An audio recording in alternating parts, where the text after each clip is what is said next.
खूब लड़ी मर्दानी वह तो झांसी वाली रानी थी।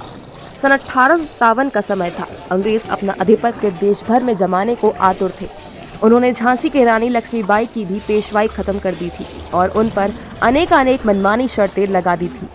रानी ने 60,000 रुपए खर्च कर इंग्लैंड के बोर्ड ऑफ डायरेक्टर्स के समक्ष अपना पक्ष प्रस्तुत किया, लेकिन न्याय नहीं मिला।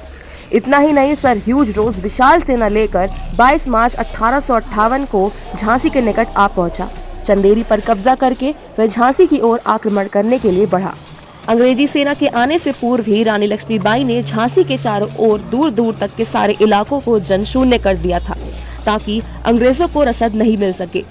आक्रमण से पूर्व लक्ष्मीबाई ने स्वयं विप्लवकारियों के विरुद्ध कमान संभाल ली थी तथा किले की दीवारों पर तोपें चढ़वा दी। किले में कुल 15 तोपें थी, जिनमें कड़क बिजली, घन गर्जन तथा भवानी शंकर की मार दूर तक थी। 25 मार्च को दोनों पक्षों में गोलीबारी प्रारंभ कर दी। 26 मार्च की दोपहर को अंग्रेजी सेना ने नगर के दक्षिणी फाटक पर इतनी ज्यादा गोलीबारी की कि वहां रुकना मुश्किल हो गया। इसके जवाब में पश्चिमी फाटक के तोपची ने अपनी गोलीबारी से अंग्रेजों के सबसे अच्छे तोपची को उड़ा दिया। रानी ने उस तोपची को सोने का कड़ा इनाम दिया। गोलीबारी के 7वें दिन अंग्रेज सेना ने नगर के बाईं ओर की दीवार का कुछ भाग गिरा दिया, किंतु रक्षकों ने रात्रि में कंबल ओढ़कर उसकी मरम्मत कर दी। रानी रात्रि भर जागकर चारों ओर व्यवस्था स्वयं करती। 31 मार्च को झांसी की सहायता तात्या टोपे 20,000 सैनिकों के साथ पहुंच गए। सर ह्यूज रोज ने झांसी का घेरा उठाने के बजाय आधी फौज से उसका सामना किया। यदि तात्या डटकर सामना करते तो उनकी विजय निश्चित थी और अंग्रेजी सेना दो पाटों के बीच में फंस जाती, किंतु तात्या टोपे अधीर होकर मैदान छोड़ बैठे। अंग्रेजों को उसकी तोपें तथा युद्ध सामग्री और मिल गई। तात्या के आकर चले जाने से रानी की स्थिति अत्यधिक नाजुक हो गई, किंतु रानी तथा उसके साथियों का मनोबल नहीं गिरा। सर ह्यूज ने स्वयं लिखा है, रानी लक्ष्मीबाई के साथ झांसी की सैकड़ों स्त्रियां तोपखाने तथा शस्त्रागारों में आती जाती तथा काम कर रही थी। 3 अप्रैल को अंग्रेज सेना ने किले पर चारों ओर से हमला किया। रानी घोड़े पर सवार होकर सिपाहियों, सेना न्यायिकों व अन्य अधिकारियों के हौसले बढ़ाती हुई, इनमें इनाम जेवर बांटती हुई बिजली की तेजी से चारों ओर तेजी से आ जा रही थी। अंग्रेजों ने किले पर चढ़ने के लिए उत्तरी दीवार पर सीढ़ियां लगाई, किंतु उन पर चढ़ने वाले काट दिए गए। इसके बाद किसी विश्वासघाती ने दक्षिणी दरवाजे को खोलकर शत्रु सेना को किले में घुसाने दिया। इसी समय सदर दरवाजे की रक्षार्थ तैनात तोपची गुलाम गौस खां तथा खुदा बख्श मारे गए। अब किले के कमरे कमरे में तलवारों के युद्ध प्रारंभ हो गया। रानी के सैनिक शेरों की भांति लड़े। महल पर कब्जा हो जाने के 2 घंटे बाद तक युद्ध चलता रहा। झांसी वालों ने भागकर जान बचाने की नहीं सोची। विजेताओं ने चारों ओर लूट मचानी शुरू कर दी। रानी ने अपने सैनिकों से कहा, आप भागकर जान बचा ले, मैं गोली बारूद के ढेर पर बैठकर आग लगा दूंगी, मगर झांसी छोड़कर नहीं जाऊंगी। रानी के साथियों ने उनको समझाया कि स्वाधीनता युद्ध चालू रखने के लिए उनका जीवित रहना आवश्यक है। रात्रि के अंधकार में अपने दत्तक पुत्र दामोदर को पीठ पर बांधकर रानी मर्दाने वेश में कुछ अफगान सैनिकों के साथ घोड़े पर कालपी की ओर चली, लेकिन शत्रु सेना ने उनका पीछा किया। रानी के कुछ सैनिकों ने उनका रास्ता रोका ताकि वह जा पाए। रानी तेजी से गई और कालपी जाकर ही रुकी। उस समय नाना साहब का भतीजा राव साहब कालपी में था। कालपी का किला मजबूत था, युद्ध सामग्री तथा सेना भी पर्याप्त थी, किंतु योग्य नेतृत्व न था। रानी के कालपी पहुंचने पर सबको आशा हो गई थी। रानी संगठन, मोर्चा बंदी तथा व्यवस्था का महत्व समझती थी, किंतु राव साहब एक नारी का नेतृत्व स्वीकार करने को तत्पर नहीं थे। रानी कालपी में अंग्रेजों का सामना करने के पक्ष में थी, लेकिन राव साहब तथा तात्या के निर्णय के अनुसार कालपी से बढ़कर कांच में अंग्रेजों से लड़ा गया और उन्हें पराजित होकर वापस कालपी भागना पड़ा। 23 मार्च को अनेक युद्धों विद्रोहियों को कालपी भी छोड़कर जाना पड़ा। कालपी से पलायन के बाद राव ने ग्वालियर की ओर कूच किया। राव साहब तथा विद्रोहियों का मत था कि सिंधिया उनका स्वागत करेगा, किंतु उसने उन पर आक्रमण कर दिया। जब रानी तथा राव साहब की सेना ने सामना किया, तब सिंधिया के अधिकांश सैनिक अपने मालिक को छोड़कर उनके साथ हो गए। सिंधिया आगरा की ओर चले गए। इस प्रकार बिना रक्तपात के विद्रोहियों का ग्वालियर पर 1 जून से अधिकार हो गया। नगर में किसी भी प्रकार की लूटमार नहीं की गई। जो अधिकारी भागे नहीं थे उनको पुराने पदों पर रखा गया। सिंधिया के खजाने में से 19 लाख रुपए निकाले गए। उसने सैनिकों को वेतन तथा इनाम के रूप में 9 लाख, राव साहब की सेना को 7.5 लाख, नवाब बाटा को 60,000 तथा रानी लक्ष्मीबाई को 20,000 रुपए दिए गए। राव साहब ने 15,000 स्वर्ण मुद्राएं स्वयं रख ली। ग्वालियर पर विद्रोही के अधिकार से अंग्रेज अत्यधिक चकित हुए। उन्होंने इसकी कभी कल्पना भी नहीं की थी। अब यदि विद्रोही ग्वालियर से रुपए लेकर दक्षिण की ओर जाते तो अंग्रेजी सेना उनके इतने शीघ्रता से परास्त नहीं कर पाती, क्योंकि दक्षिण पेशवाओं की मातृभूमि थी तथा नर्मदा पार करते ही दर्जनों छोटे बड़े राजा, अधिकारी तथा साधारण जनता उनके साथ हो लेती। किंतु राव साहब ने तो ग्वालियर की गद्दी पर बैठते ही विजयोत्सव मनाने आरंभ कर दिए। रानी वरिष्ठ सरदारों के इन कार्यकल्पों से परेशान थी। वह जानती थी कि सेनापति रोज ने गत 6 माह में नर्मदा से यमुना तक का प्रदेश पुनः जीत लिया है। वह शीघ्र ही हमला करेगा और ग्वालियर हाथ से निकल जाने पर विद्रोही के पैर सदैव के लिए उखड़ जाएंगे। ह्यूज रोज विलंब के नुकसान को जानता था, अतः उसने 6 जून को कालपी से कूच कर दिया तथा 16 जून को ग्वालियर के पास 5 मील दूर मुरार पहुंचा।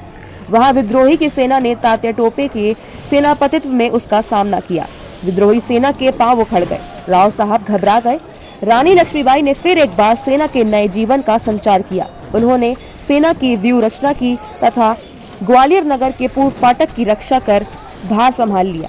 17 जून 1858 को एक दूसरी फौज जनरल स्मिथ की कमान में ग्वालियर के पूर्व में कोटा की सराय पहुंच गई। पड़ाव डालने से पूर्व ही पहाड़ी के सहारे रानी ने तोपें लगवा दी। शत्रु सेना को आक्रमण के लिए काठीबद्ध देखकर स्मिथ घबराया। उसकी सेना तथा शत्रु सेना की दूरी केवल 1500 गज थी। जैसे ही स्मिथ की सेना आगे बढ़ी, विद्रोही सेना की तोपें ने आग उगलनी शुरू कर दी। स्मिथ को रुकना पड़ा।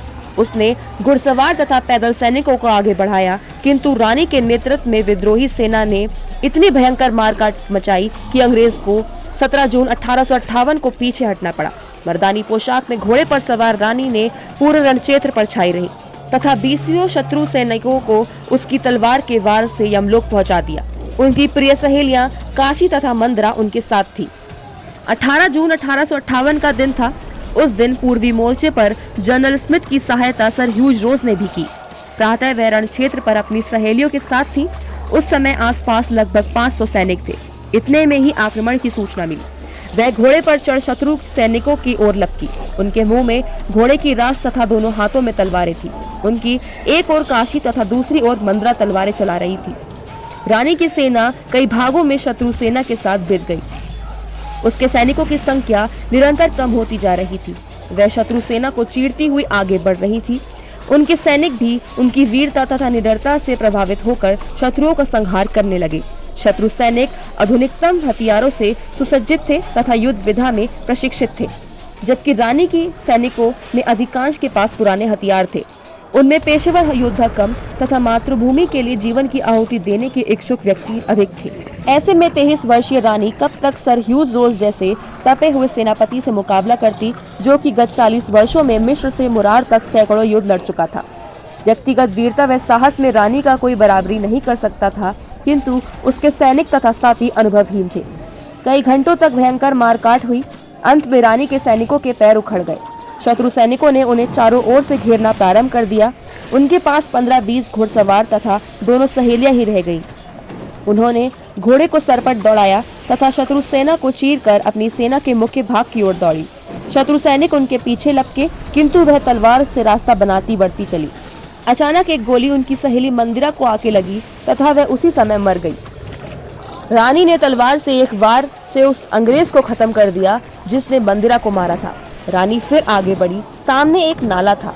रानी ने घोड़े को एट देकर नाला कुदाना चाहा, किंतु घोड़ा ठिठक गया।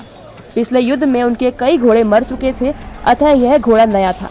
नाले पर उसने छलांग नहीं लगाई। यदि वह नाला कूद जाता तो रानी अंग्रेजों के हाथ किसी भी प्रकार में नहीं आती, लेकिन घोड़े के रुकते ही शत्रु सैनिक ने उन्हें घेर लिया। रानी की टांग में एक गोली लगी, फिर भी वह अकेले ही तलवार से शत्रुओं से लड़ती रही। इतने में ही एक शत्रु सैनिक ने पीछे से उनके सर पर तलवार का वार किया, जिससे उनके मस्तिष्क का दायां भाग अलग हो गया। रानी मुड़ी और तलवार चलाती रही। दूसरा वार उनके सीने में लगा। अचेत होकर गिरने से पूर्व उन्होंने आक्रमणकर्ता का हाथ काट दिया। फिर वह गिर पड़ी। ऐसे गिरी कि सर ह्यूज रोज जैसे सेनापति ने उन्हें शत्रु पक्ष की सबसे योग्य तथा वीर योद्धा माना। रानी का विश्वास पात्र सेवक रामचंद्र राव देशमुख उनके पास था। वह उनको पास ही स्थित बाबा गंगादास की कुटिया में ले गया। बाबा ने रानी को शीतल जल पिलाया तथा कुटिया में लिटा दिया। कुछ ही क्षणों में रानी के प्राण पखेरु उड़ गए। उनकी अंतिम इच्छा के अनुसार रामचंद्र राव ने घास की एक छोटी सी चिता बनाई तथा रानी के पार्थिव शरीर का दाह संस्कार कर दिया।